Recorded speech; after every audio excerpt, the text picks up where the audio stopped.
సాంబ శివ నీదు మహిమ ఎన్నటికీ తెలియదాయే సాంబ శివ నీదు మహిమ ఎన్నటికీ తెలియదాయే సాంబ శివ నీదు మహిమ ఎన్నటికీ తెలియదాయే సాంబ శివ నీదు మహిమ ఎన్నటికీ తెలియదాయే హర హర శివ శివ హర హర శివ శివ గంగా జలము తెచ్చి నీకు అభిషేకము చేతునంటే గంగా జలము తెచ్చి నీకు అభిషేకము మరి చేతునంటే గంగ జలమున సేప కప్పల ఎంగిలంటున్నావు శంభో హర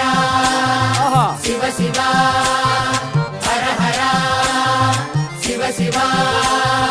సాంబ శివ నీదు మహిమ ఎన్నటికీ తెలియదాయే హర హర శివ శివ ఆవు పాలు